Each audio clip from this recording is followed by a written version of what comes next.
I got my master's degree, we were all in a huge circle, like 72 of us got it at the same time, and we had people significant behind us that were putting, I don't know if it was robe, what was it, Phil?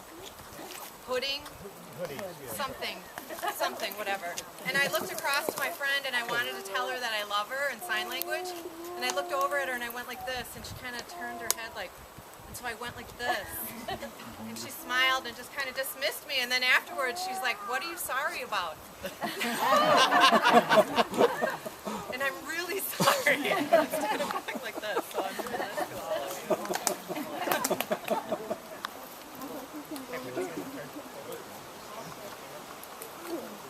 Oh, that's all the dragonflies or something. This is, I'm going to fall backwards. This is our friend Colleen. By the power of Grayskull, she's going to marry us today. Yeah. That's because some other people bailed on her, but I did not. Hello, here. So, yeah, we're going to get started. I'm a really horrible public speaker, and I should have told her that before I said yes. Did I tell you that? I am. That's okay. Yeah, I've got my family's coming, but they went to the... No, but before I get going, I want to commend these guys for sticking with their plan out here. I mean, a lot of people would have, you know, fallen prey to what everybody else wants you to do to their wedding, and, you know, they did what they wanted, even though it about killed all of you guys. But I commend them for that. It's awesome. Really.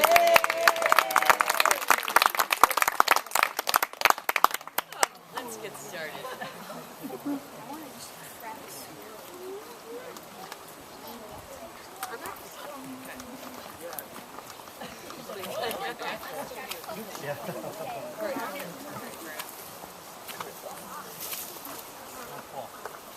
Hey, Rich, you've got other people taking pictures, right?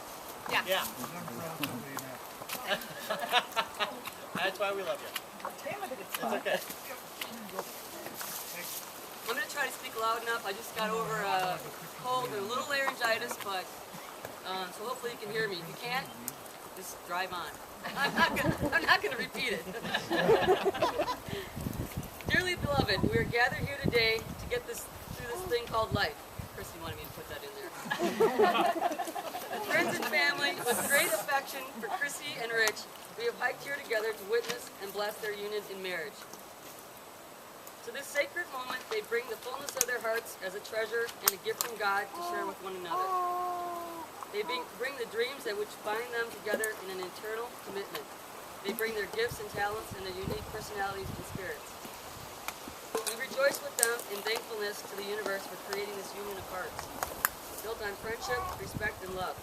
Today we come not to mark the start of a relationship, but to recognize one that already exists. This ceremony is a public affirmation of that bond. Look, you guys are really close to me. Like you're reading my stuff.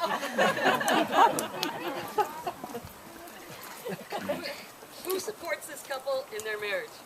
We do. And now we're going to have a poem read by Zoe, the daughter of Rich. Zoe, come on up.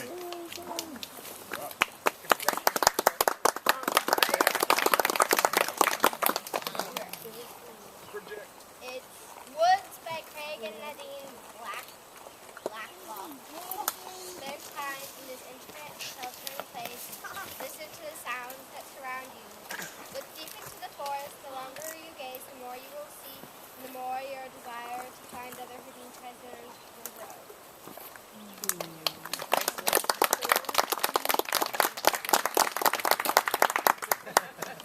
She's good. Chrissie and Rich, nothing is easier than saying words and nothing harder than living them day after day. What you promised today must be renewed and redecided tomorrow. At the end of the ceremony, you will again be man and wife, but you still must decide each day that stretches out before you that you want to be married. Real love is something beyond the warmth and the glow, excitement and romance of being deeply in love. It's caring as much about the welfare and happiness of your marriage partner as about your own. But real love is not about the total absorption of each other. It's looking outward in the same direction together. Love makes burdens lighter because you divide them. It makes joys more intense because you share them. It makes you stronger so you can reach out and become involved with life in many ways you dared not risk alone. That might be a bad thing for you guys. Chrissie and Rich, you have come here today.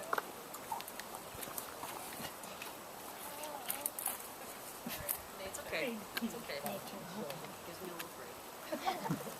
You've come here today from your varied life experiences to make public the commitment you two have made to each other. You will combine two separate lives into one. Although you will be sharing one life, never forget you are two separate people. Cherish and affirm your differences. Love each other. Keep your commitment foremost in your mind and heart. And together you will laugh and cry, be sick and well, be happy and angry, share and grow. Although you will disagree, remember to respect each other's feelings, needs, and wants. And above all, never, never lose your sense of humor. We all have that. Hand in hand, you enter marriage. Hand in hand, you step out in faith. The hand you freely give to each other is the strongest and most tender part of your body. In the years ahead, you will need both strength and tenderness. Be firm in your commitment. Don't let your grip become weak. And yet, be flexible as you go through changes. Don't let your hold become intolerable. Strength and tenderness, firm commitment and flexibility of such is a marriage made hand in hand. Remember this well. Also, remember that you don't walk this path alone. Don't be afraid to reach out to others when together you face difficulty. Other hands are there, friends, faith, and family. To accept an outreached hand is not an admission of failure, but an act of faith. Now, Chrissie and Rich will say their wedding vows.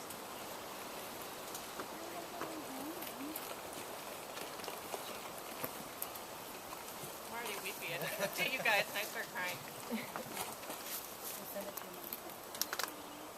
Rich, I love you. You are my best friend. I realized this after a few months dating when we were lying on a newly assembled couch inside my garage, giggling like school kids. He survived the Healy test hands down. Snowmobiling free to a machine, snowshoeing the backwoods, falling through the ice, and snowshoeing 2 hours back to the truck, all with a sense of grace and humor. I think my Healy crowd fell in love with you too then. Today I give myself to you in celebration of our marriage and to your children, Conrad and Zoe, to love and support. With all of you, I will create a home which celebrates family, music, good food, laughter, and a growing love for one another. Rich, I want us to make a home together, grow old together, make a difference in our world, surrounded by those we love, many of whom are with us today. I will love you and Conrad and Zoe in good times and in bad, when life is easy and when there are teenagers. When love is simple and when it is an effort. To Conrad and Zoe, I promise to be honest and consistent and to be available for you as I am for your dad. These things I give to you today and all the days of my life.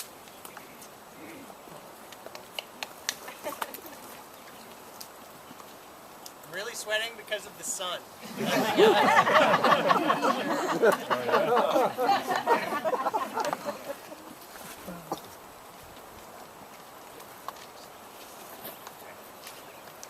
Chrissie, I love you. You are my best friend. Today, I give myself to you in marriage. I promise to encourage and inspire you, to laugh with you, and to comfort you with bacon in times of sorrow. I promise to love you in good times and in bad, when life seems easy and when it seems hard, when our love is simple and when it's an effort. I promise that when life gets you down, I'll have your back.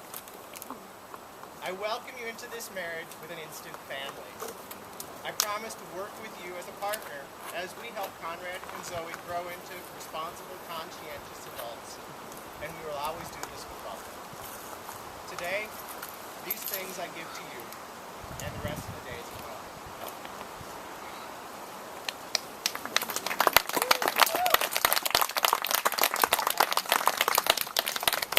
The second reading will be by John McKinnon, Chrissie's brother. To be one with each other by George Eliot. Sorry.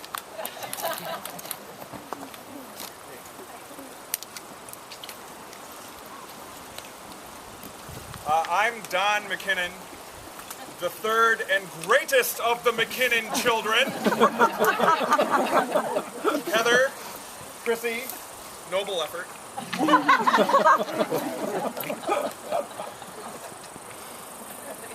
There once was a man from Nantucket. Oh, I'm sorry. It's the wrong poem.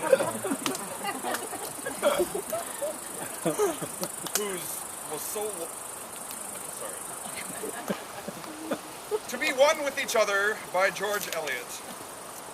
What greater thing is there for two human souls than to feel that they are joined together to strengthen each other in all labor, to minister to each other in all sorrow, to share with each other in all gladness, to be one with each other in the silent, unspoken memories.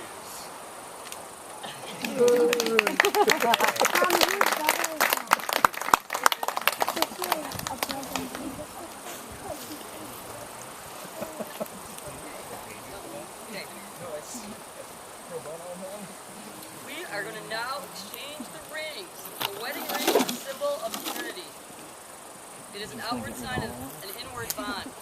These rings that Chrissie and Rich will give each other will be a reminder of their love and the vows that they have exchanged here today. Let's see.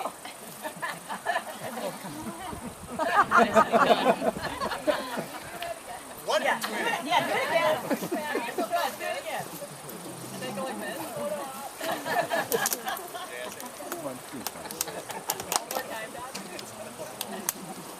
I'm going to ask several questions to the crowd, and your response should be, we will.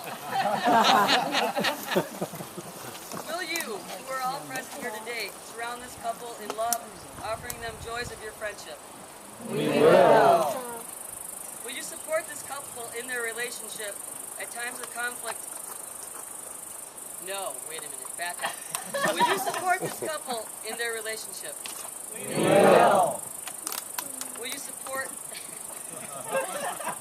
At times of conflict, will you offer them the strength of your wisest counsel and the comfort of your thoughtful concern? We will. At times of joy, will you celebrate them, nourishing their love for one another? We will. In closing, I will be reading the Scottish wedding prayer. Lord, help them to remember when they first met and the strong love that grew between them. Work that love into practical things so that nothing can divide them. They ask for words both kind and loving, and hearts always ready to ask for forgiveness, as well as to forgive. Dear Lord, they put their marriage into your hands. By the power vested in me by Chrissie and Rich, I now pronounce you husband and wife.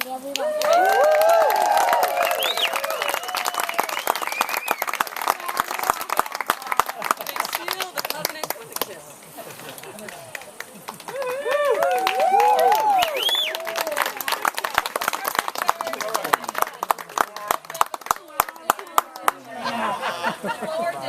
With meaning.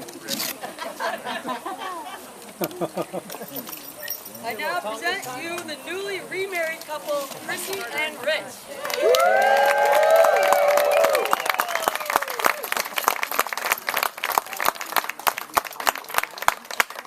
And, nothing really finishes a celebration like a little champagne.